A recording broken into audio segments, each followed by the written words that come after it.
What's going on, everybody? Welcome to Brutal Planet Comics. I'm your host, Dre, the Brew Daniels. Oh, Delali, it's a glorious day because we have another episode of the Indie Corner where I sit down with everybody from the independent communities, writers, artists, directors, producers. Doesn't matter if you're in the game, I want to talk to you. We have ourselves a very especial guest today. She is, wait for it, one of the artists behind the game Cuphead, and is making her brand new 2D platform film entitled SYRENKA, Legend of the Warsaw Mermaid. Give it up, everybody, for Tina Nawrocki. Hey. Thank you so much for that amazing intro. I don't think I ever had such a powerful intro before. That's great. Once in a while I get them right. So this is a really exciting time and a really exciting interview sitting with you, Tina. It's a huge honor to sit there and talk with you. Like I said in the green room, my niece and nephew, they love Cuphead so much, and to sit here, and that game kicked my butt several times. So to sit here and talk to you about one of the artists behind it, it is a real honor and a privilege. Oh, thank you. I love the game too, but it kicked my ass as well. I'm not a very good gamer, and it's hilarious because I've been working in the industry for 16 years, and most of my career has been in video games, and I'm really bad at them. So, I got stuck on my very own level. I got stuck at Baroness von Bonbon, which is the candy level. Oh, God. So I guess that's poetic justice. Yeah. I'm just never going to pass that point. You're a victim of your own design. I love it. I love it. That's tremendous. That's tremendous. Well, Tina, I want to get into who you are for a little bit. Before we get into all your tremendous work, let's talk about you. Who are you? Where'd you come from? How did we get here? Well, I am Polish, and obviously that will be one of the reasons why we're talking about a Polish legend for my own indie film. I was born in Poland. We immigrated to Canada because of communism. I don't know if you're aware that was going on. That was a thing. It was a thing. Yes, I'm older than I look. I tell everybody I'm a witch. That's why I look so young. I've been around Ageless for a bit. Wonder. Yes, just good genetics. That's all it is. And stay out of the sun. So we immigrated to Canada. We moved to Montreal, which is in the French-speaking province. So very early on, I had to learn 3 languages right off the bat. I spoke Polish. I learned English like on the playground, and then I was sent to a French school because by law you have to go to French school if you're an immigrant. So 3 languages. My sister speaks 7, so that's, small beans. And I was passionate about art from a very early age. And what's exciting is that my family was very supportive of that, even though they're both scientists. My dad is a PhD in biology. And my mom was also studying biology, but then she had a million careers. She's one of those people that had to bounce around because of immigration, so she did a lot of different things. They were super supportive, and I started painting traditional oil paintings as a child. I really loved that. And I also was in love with theater. I loved being on the stage. I loved making people laugh. I did a whole bunch of male roles growing up. I liked the male characters because I found they were more interesting. So I would just do a bunch of male roles. And then after all that, I was pursuing art. I loved theater, and I got to college. But it's weird. In Quebec, there's this kind of, it's almost like a technical college where if you want to be like an electrician, if you want to go into the workforce, there's these little certificate programs that you can do. And I did one, it was called illustration and design. So it's 3 years, but it's not like a BA or anything. It's very affordable as well, which is really nice. That's always good. And then I had one tiny little animation class at that college, and it was just the heavens opened, there was a ray of light. I went oh, because it's both, it's acting and drawing, and I died completely and was reborn. And then I decided that animation is what I want to do forevermore. Wow, that's a heck of an origin story. I was sitting there, right when you told me 3 languages, I'm like, I can barely speak English. And I tell everybody, I'm like, English is my second language. I could barely speak this, but 3 languages. That's Wow. That Yes. like, are And I you learned a fluent? bit of Spanish and a bit of Japanese, but that's like, you Oh, know. God. Just pour it down on me. Why don't you just pour it all on me? Okay. Wow. That's But good. it's funny in Montreal though. It's an immigrant town. Like Mm, there's so many. Canada has a great immigrant policy. There was huge waves of different, immigrants when I was growing up, and Montreal is definitely that kind of city. And so everybody in my class would speak three languages. Like no, like because you speak wherever you were born, you speak English, and then you speak French. And we would have these little things that we would joke around that if we all hold hands, we're like a world peace poster because we're from all around the world. We were, I think, 30 students or 30 some students, and we're like 28 different countries in our class. wow. So it was quite the learning experience, and it was awesome. We had like, as teenagers, we made cultural movie nights where we thought we were being like super cool and artsy, where we'd ask each person to bring 3 movies from their country with subtitles, and we'd watch like movies from Greece, from Iraq, from China, and it was awesome. It was really cool. Wow. Look, I'm just, I'm flabbergasted here. I'm just a dude from the inner city, and I'm just sitting here.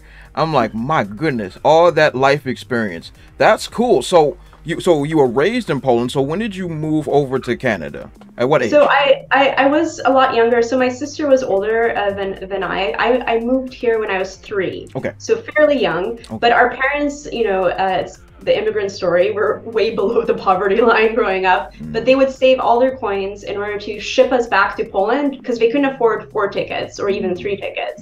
They would buy tickets for me and my sister and ship us back to Poland for summers. I see. So that we would, and then we would, live with our aunts and uncles or, family friends, and we get to stay in touch with our family roots and get the language back into our system. So yeah, we would go back, and then we moved back when I was a teenager to Białystok, which is in the north, and we lived there for a bit, and then we moved back again to Canada. Wow. So it was a bit of a back and forth. Yeah. Wow. That's awesome. I've been out of I've been out of the U.S. twice in Where my did you entire go? life. I went to Canada once. Yeah, I went to Canada once, and I've been to Jamaica. That's the two. Lovely, awesome. Yeah, but other than that, I've been stuck here forever and a day. So Well, that's really cool. pandemic didn't help either. Oh no, it did not.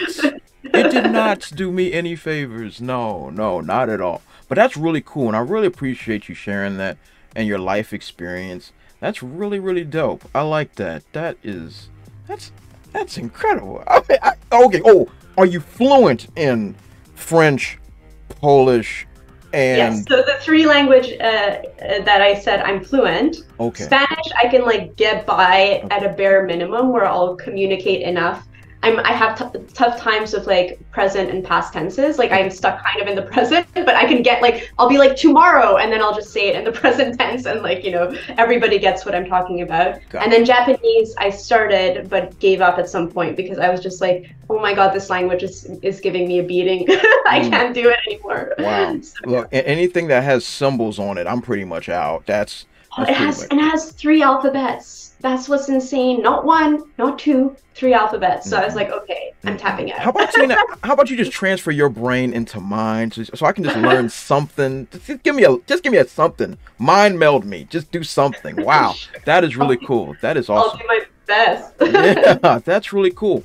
So we got your upbringing. We got you going to art schools and all these other different trainings. So how do we transition from all that training until we get into what most people know you for, Cuphead? How did we transfer from there to one of the hardest games ever created? How did we get there? So a lot of it has to do with my stubbornness, I guess. I started out working in video games. Montreal is very well known for video games. Yes, indeed. And I wasn't much of a gamer, and my first question was, "What's a console?" When I got that job, which was really funny. So I worked in games. I worked in very casual games. A lot of people, when Cuphead first came out, was like, "Oh, what did you work on before Cuphead?" I'm like, "I worked for a decade, and you won't know any of it," because it was, small casual games. But there was also projects, which it happens to a lot of us in the industry, where you work on something for 2 years and then it capsizes. for various reasons. It could be, you know, a client company disagreement. It could be somebody changing their mind. So that was really sad. And you can never show it because it's shelved, it's under NDA. And so 2 years of your life is just gone. Yep. So that happened to me. But the main issue is I started working very young. So we didn't have much growing up, but my parents made me extremely independent and extremely driven, very much an immigrant story. And so my first industry job was at age 16. I painted backdrops for the movie The Aviator with Leonardo DiCaprio. Oh, wow. Jeez. Yeah, I just didn't tell them how old I was. I just brought in a portfolio and they're like, cool, that's great. And they hired me. So I worked on that for a whole summer. And then I started working in casual games. The issue was, though, they kept promoting me. And that was annoying, not because I was getting more money, which is great, but because you have to do like more delegation stuff. Like you train juniors, you go to meetings, you deal with clients. And then I found that I was drawing less and less and less and dealing with people more and more and more. And I hate people. I got you. Hate them. I'm with you. I could not agree more. Absolutely. I don't want to deal with this garbage. So I had one of those kind of pivot moments where I was getting really unhappy with my job, and I kind of looked inside. It's like, what is your passion? What do you love? And my love is for 2D hand-drawn animation. And I stepped into the industry at that moment where Disney just shut down their 2D division. You know, 2D was dying. Yeah. Everybody was turning to 3D, and everybody kept telling me, oh, if you want to be an animator, you have to do 3D, you have to do 3D. And I'm like, I tried and I hate it. It's not because the medium isn't wonderful, it's great, but I just love drawing. I love making the drawing move, you know, like that's where my passion lies. So I was stubborn and stupid and also like, and just went against everybody's advice and decided to pursue what I love. And so I quit my job, and this is, you know, everybody has this moment in their life as a career where you have to pivot, where you're like, okay, I'm miserable in what I'm doing. And my mom, like I asked my mom's advice because I had a cushy salary. I was doing the adult thing. I had bought a condo. I was, you know, had a mortgage, and I was, you know, paying bills, and everything was fine. But I was miserable. And my mom is like, so what do you want? Do you want to be happy or do you want to be rich? I love the accent. The accent is great. I'm like, well, if you put it fucking that way, it's an obvious choice. So I quit my job. I moved cities. I moved to Toronto to go back to school. I was over a decade older than all the little children that were with me. That's how it works. And I would make like 90s references and they would not get it. They won't. They won't, like Dave Chappelle, nothing. Nope. Like, you know, I was like just empty faces. And so I was like, okay, this is weird. And I went back to school for 2 years. And again, I aggressively decided to pursue what I love, which is paper 2D animation. So every single animation exercise, I would always do it on paper, and I tried to push myself to become better artist and a better animator. I was dirt poor again, and you know, starting from scratch, but that's what I wanted to do. And after 2 years, it's a 4-year program. Okay. I constantly drop out of stuff. After 2 years, I was like, I'm done. I don't have enough money to keep doing this.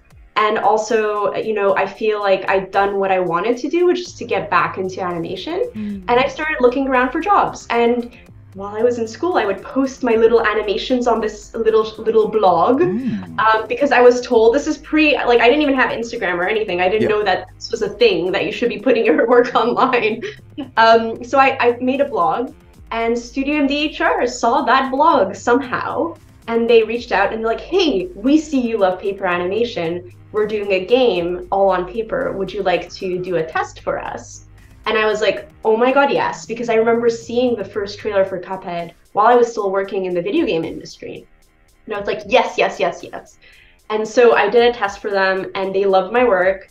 And that was when the dream just happened. That's, you know, awesome. Like the stars aligned. And the next few years working on Cuphead were magic. You know, when you like feel the magic, where you're like, it's palpable. You believe in the project. You're like, I'm like, even if only 5 people play this game, I am so proud of it. I think it's amazing. And I had a wonderful time. The team was incredible. And then magic happened afterwards as well. So that was insane, yeah. magic. That joint won Indie of the Year. So I'm like, yeah, that joint was incredible. So But you that, could feel it though when you were yeah, making it. I think everybody felt it. We were all on such a high. We're like, yes, this is amazing. mm, This is incredible. We all believed in it. We like so much love and passion went into that project. yes, and I could see it clear as day. Because once again, like you, I'm a huge fan of 2D animation. I grew up in the same era as you did. Old school Disney, Don Bluth, all that stuff. Like you know, old school 2D before 3D All the became a thing. old Looney Tunes, What's Exactly. Opera Doc, all that gorgeousness. Yes. Exactly. And then to see the tribute to the 20s and 30s, all in one clean sweep that like my grandfather used to show me and stuff, I'm like, holy crap. I'm like, first of all, who's crazy enough to come up with this? And how can I shake their hands? Like this is like this is incredible. It's yeah. And this is incredible. The design work, the art, the scale, like me, I've been writing and producing comic books for a number of years now. And I love the 2D medium. I still think it's the most powerful form of art. That's me. That's me personally. 3D is nice because it has the realism, but I feel like there's a soul missing. That's just me. I think also it's harder to make it different, if that makes sense. I agree. It's very easy to make a very distinct visual style in 2D. You just have to draw it. There's nothing stopping you. There's no technology blocking you from doing anything crazy. Exactly. And with 3D, you have to really like break it, manipulate it, push it. It does one style very well. Yes. And then trying to make it do other styles is hard. It's very hard. So I think there's definitely there's some 3D films that I absolutely love. Like one of my favorites is WALL-E. I live for that film. It's so good. But I feel that, it took up too much space. I think that 2D needs to reclaim some of that space because it's such a beautiful art form. And again, it's so versatile. And people don't want to see the same thing over and over and over again. Agreed. And like, I'm glad you mentioned WALL-E because WALL-E pretty much focused as a character-driven narrative without a lot of words. So it's your body language. It was a box with like a little, like those little binoculars on top, and you were so invested in this box. Like you were feeling for it, and to me, that is the height of animation. Making a square with some binoculars be so personable and so likable that you are 100% drawn into his story, and it was absolutely incredible. It's such a great movie. It is, and how it's focusing on not like the human characters, even if you want to put them in there. I think it would have been fine without that. They could have been completely cut, and it would have been okay. Yeah, you literally didn't need them at all. That entire second part was useless. Like I would have been fully invested in even WALL-E on the planet Earth for the rest of that film. Exactly. So we're like this, Tina. We right there, baby. We right there. So I'm with that 110%. All right, so you go into the gaming industry. You create one of the hardest games of all time, and then we get into what your current project is rolling in, and I'm gonna make sure I'm saying this right. SYRENKA, WARSAW MERMAID. So how did we get from Cuphead and then make this 2D film? So I did Cuphead and a Cuphead DLC for another 2 years. So that's a lot of 1930s style. And what's fascinating for some people who talk to me is that I love the 30s, but it's not my favorite style of animation. It's not the one that I was originally drawn to. Cuphead made me very good at it. Yes. But my favorite kind of animation style, and maybe you're on board, is like the golden age of Disney, like Robin Hood, Jungle Book, like that like gritty kind of like very like scratchy, amazing kind of like 2D animation. And so that's I like to call it flip book style. That's always like so good. It's because it was during the Xerox era where they would actually Xerox for animators work and just like bump up the contrast to make the final line. It was absolutely beautiful. So that is what I really love. And so at some point, I have done the 30 style for so long. I'm like, okay, I want to keep improving as an animator. I want to keep, moving forward in my journey. So I worked for a while on Green Eggs and Ham for Netflix, which is awesome. And if you haven't seen it, you should. It's a really good TV show.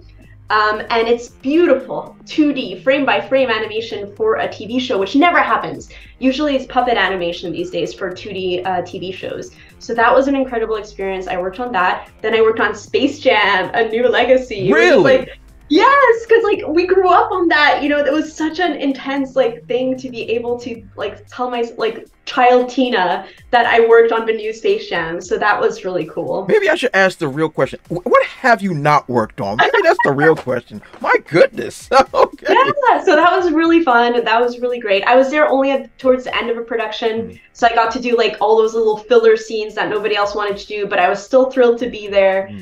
So I had a great time doing that. And then I was like, okay, what's next? So I started working in games again. I'm working on 2 awesome games, which I cannot fully talk about yet. But have me back as a guest in a few, like in half a year, and we can chat about those things. So Absolutely. I'm working on those.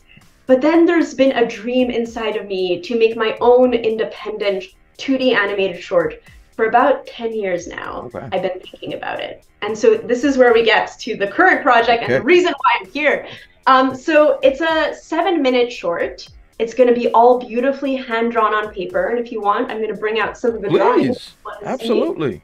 Yeah. So this is like, you know, I'm going old school, just like Cuphead, where every single frame is a drawing, right? So you have this animation, which you can actually buy these drawings on my Indiegogo campaign. So this is, you know, drawings of a mermaid swimming. So it's all going to be hand-drawn on paper because that's what I love to do. Nice. And 7 minutes, and it's based on my Polish heritage. So there is a beautiful icon for the city of Warsaw, which is like their emblem, their coat of arms, so to speak. And it's a mermaid holding a round shield and a sword. Powerful, you know, beautiful woman symbol. And she has a legend. I find the legend to be slightly damsel in distress, kind of very generic type legend. Where, you know, the mermaid gets captured and then she gets saved by, you know, fishermen, and then she's like, yay. And so I was like, okay, well, that is a very kind of simplistic approach to this beautiful icon of such a powerful woman. It didn't seem right to me. And what's funny is the version my mom told me growing up was a little bit different and had a little bit more interest to it. I can't find this version anywhere online, so it must be like an oral retelling that, you know, has passed through the family. And then I'm taking it and I'm using that as a jumping off point and making it my own.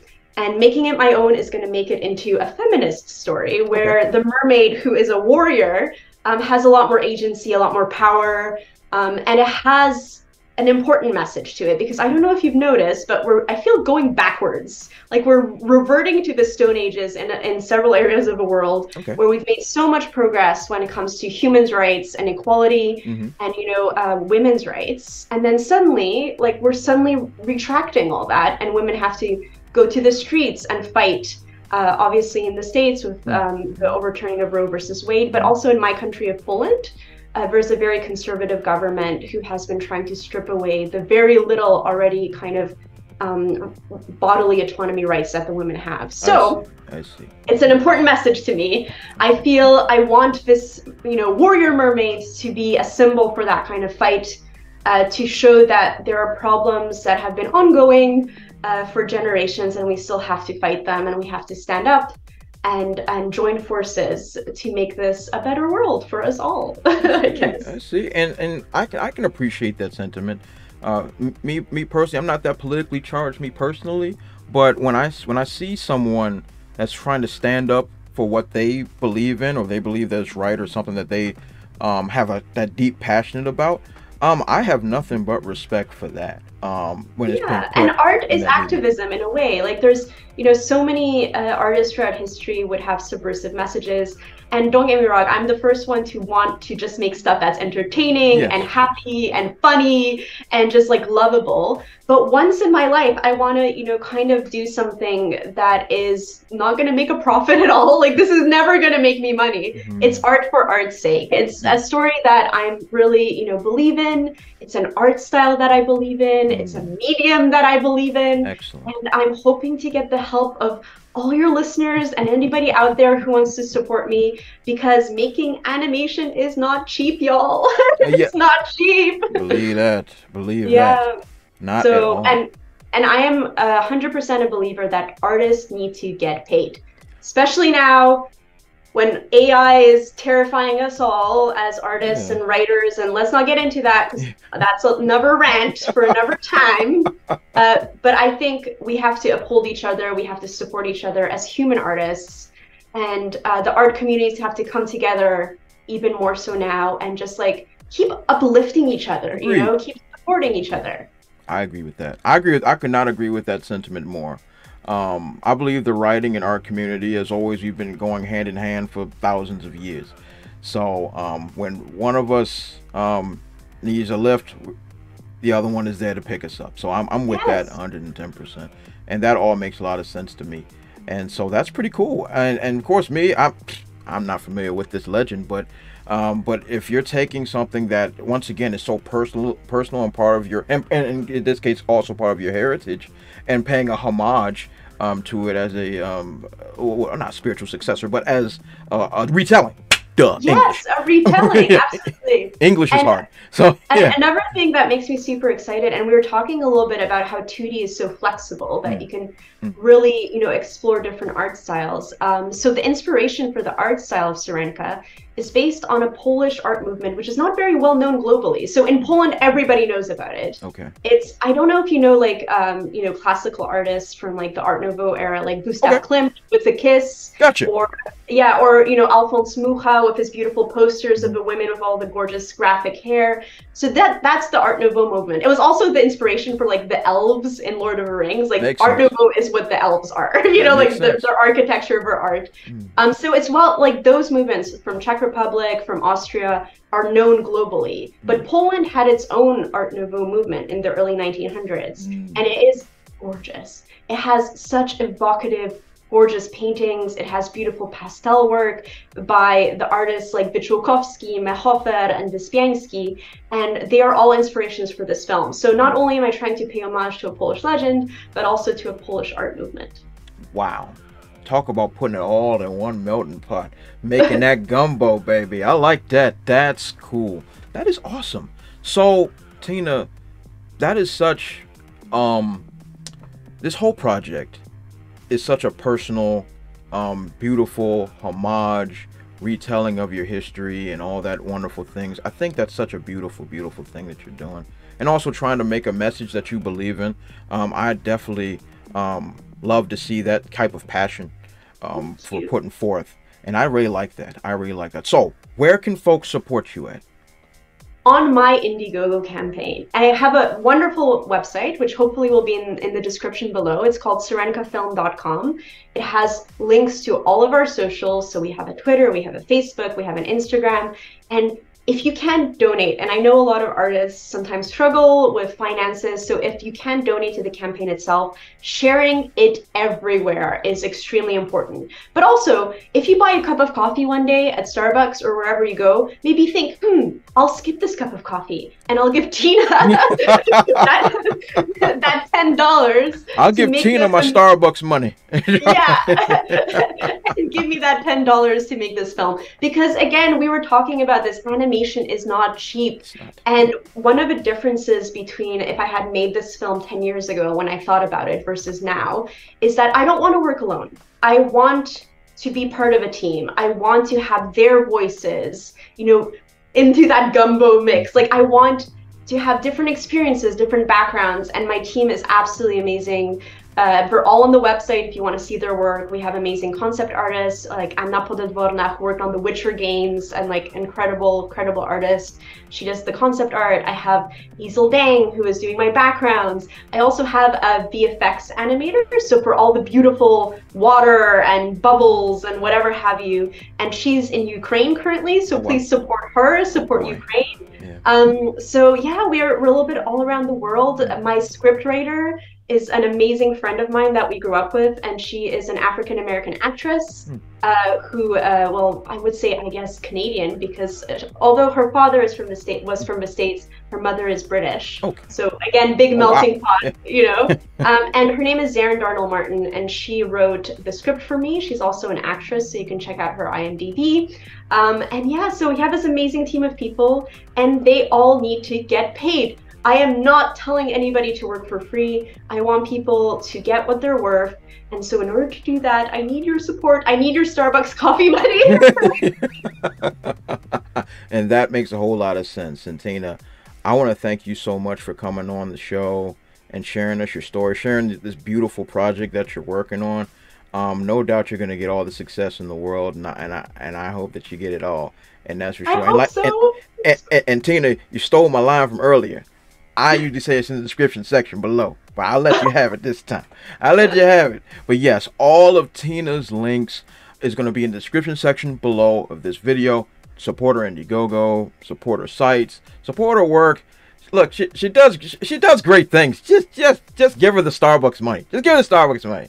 And all that great stuff. But Tina, I want to thank you from the bottom of my dark, cold heart for coming on my show and sharing this great work with me. This has been a real pleasure to actually have you on. Oh, it's been such a delight to meet you and to be here and also to engage with your audience.